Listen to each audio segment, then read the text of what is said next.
I can't believe I've been waiting 13 years for a new Half-Life game, and now I actually have one. Like, it actually exists.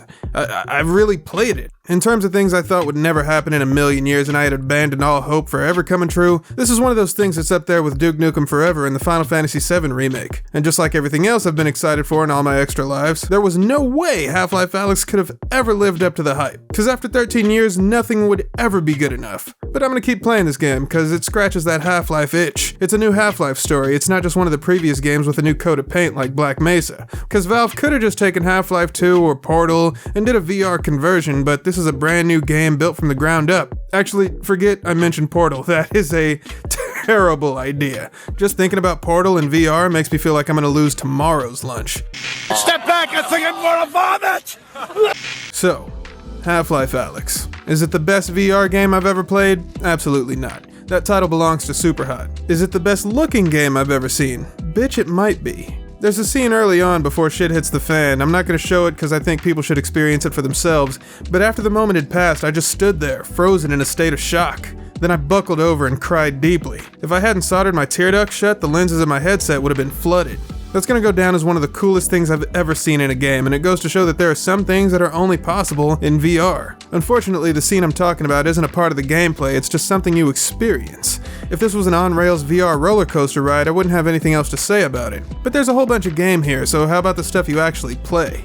In combat, it feels like there are specific strategies for dealing with each of the enemies you encounter, so you really gotta think and use the environment to your advantage. When you can, anyway. Sometimes you gotta fight a bunch of headcrab zombies or combine soldiers without any explosives, so your only option is to shoot your way out. Normally that wouldn't be a problem, but in Half-Life Alyx all the enemies are bullet sponges. A zombie taking a full mag to the head, I get that, right? That makes sense. But the combine walk, talk, and act like humans. I know they're genetically modified alien dudes, but my brain can't reconcile the fact that they can take 8 shots to the face without even flinching. Yo, Spades. User not recognized. Answer challenge question to continue. Is it worth it? Let me work it. Spades, quit messing around. We got work to do. Identification failed. Answer challenge question to continue. Seriously? Oh, okay, you're really gonna... I put my thing down, flip it, and reverse it. Oh my god, I can't believe I'm doing this. Yes, you're swearing, yep. Identification confirmed. Welcome back, Victor. What you need, fam? Hey, put a simulation together for me. Acknowledged. Define parameters. Analyze how many pistol shots it takes to kill silver protection units in Half-Life 2. Compiling. Simulation complete. Run that shit, homie.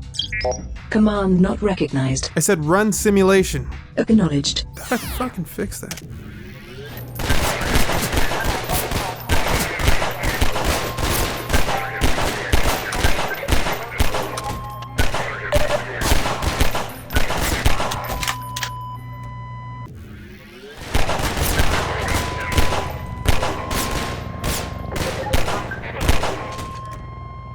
So in Half-Life 2, at least on normal difficulty, using the pistol, it takes 6 shots to the body and 2 shots to the face to kill silver protection units. Now compare that to Half-Life Alyx. Still, I could forgive all that if the reflex sight you get for the pistol didn't identify the head as a weak spot, but I never got the sense that I was doing more damage with headshots versus body shots. It all felt like I was emptying mags into people and waiting for them to fall down. And the thing that really makes enemies feel like bullet sponges is the fact that resources are so scarce. Unlike Half-Life 2 or, a normal game, enemies don't drop ammo. I mean, sometimes they do, but it's rare. Rare enough that sometimes you forget it even happens. The game wants you to toss grenades back at enemies as part of the combat loop, but that shit is hella dangerous. And since it's a VR game, throwing objects is so awkward and unintuitive that you'd never choose to do that over pointing the gun that's already in your hand and pulling the trigger. It's just easier. Combine weapons instantly vanish when they die, so your primary means of procuring ammo is dumpster diving, which is ironically my favorite part of the game. The graphics are amazing, the art direction's top-notch, so the thing that keeps me moving forward is the ability to explore City 17 in immaculately rendered detail. If a game doesn't captivate me in the first hour, I drop it completely and I never look back. I got way too many things to do to work my way up to the fun part of a game. Or anything for that matter, like a movie or a book. If it's not good from the jump, it's not worth your time. Especially when there's literally hundreds of games I have to play that are good right from the start.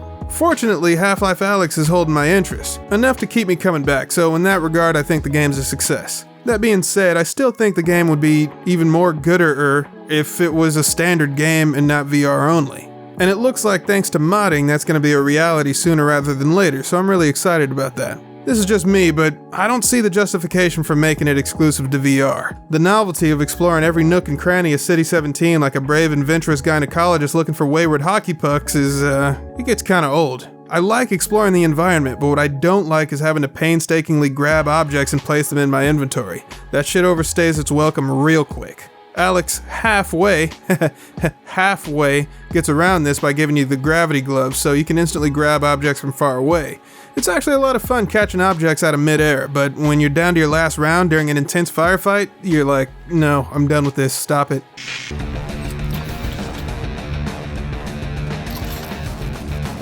Fucking useless sack of shit! Fat useless sack of fucking Yankee danky doodle shite. That is fucking embarrassing. There's a reason why most video games let you instantly absorb items into your skin when you walk over them.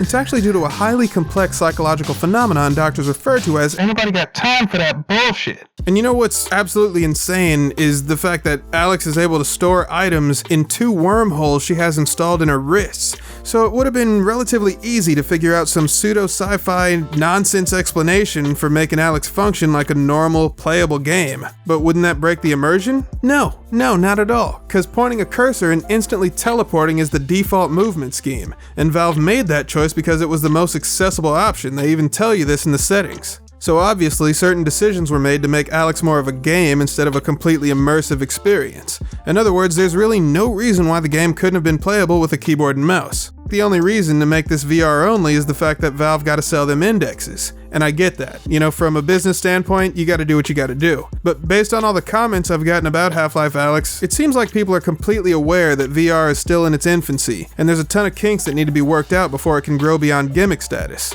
Because that's what VR is right now. It's a gimmick. Victor, there have been several features that began as mere gimmicks but became the industry standard over time. Alright, you bring up a good point. Give me some examples. Air conditioning in motor vehicles and controller vibration are notable outliers. Initially, these features were only implemented in order to make products stand out in the market. That's exactly what I'm saying. In other words, they were optional and unnecessary. Correct. However, modern-day consumers expect and demand for these features to be present by default, meaning they're no longer optional.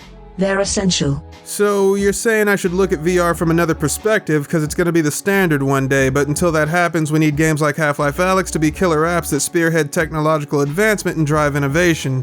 And instead of harping on the negative aspects of VR in its current form, I should be optimistic and give people hope for what VR can achieve in the future. Or something like that, right?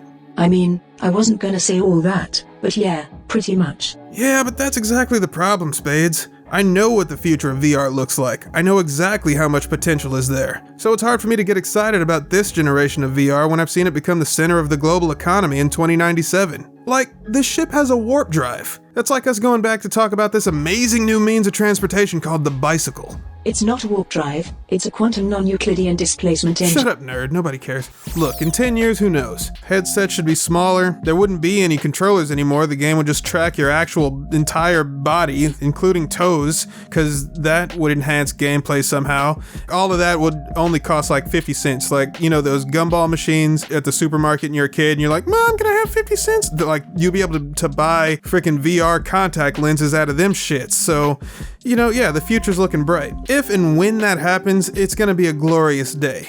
Angels will descend from the heavens, sounding their divine trumpets, and then I'll shoot them all out of the sky with anti-air cannons because I'm trying to sleep. But when I wake up, VR will be good. We shall all rejoice. Until then, Half-Life Alyx is gonna go down as an important step in VR history. But if you don't have the hardware, you're really not missing anything. Speaking of hardware, I'm playing on the Samsung Odyssey Plus. It's got variable IPD adjustment and 90Hz refresh rate, minimized screen door effect, and it doesn't require unwieldy sensors like the HTC Vive or the Valve Index. The downside is that it loses track of your hands when they go outside the range of the cameras installed in the headset. But the whole thing cost me $250, brand new. At that price I can deal with the minor tracking issues. Besides, regardless of whatever shortcomings the headset has, they're all outweighed by the issues that are inherent to the VR platform I mentioned earlier. The day they can make throwing objects feel as intuitive as it does in real life, that's when I'll be on board.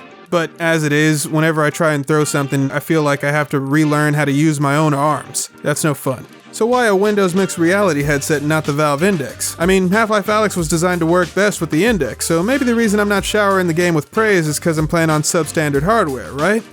I don't think so. While the Knuckles controllers are definitely the most comfortable ways of interacting with VR out there, they really don't offer that much more functionality than anything else. As cool as seeing your individual fingers inaccurately represented in the game is, being able to flip off a Vortigaunt changes absolutely nothing in the game. You really don't get much more gameplay out of individual digit control. I don't know how you want to refer to that, but that's what I'm calling it from now on. With the Odyssey Plus, you get everything you need to play Half-Life Alyx for less than the cost of the Knuckles controllers by themselves. That's just economical. Before I found out about the Odyssey Plus, I was either going to get the Oculus Rift S or the HTC Vive Pro, but the Rift S doesn't let you adjust the IPD through hardware, and the Vive Pro only has a maximum refresh rate of 80 Hz, so not only is the Odyssey Plus cheaper than the other headsets on the market, it also has a ton of features that so-called higher quality head-mounted displays don't have. So if you're curious about VR and you don't want to break the bank, I absolutely recommend this headset.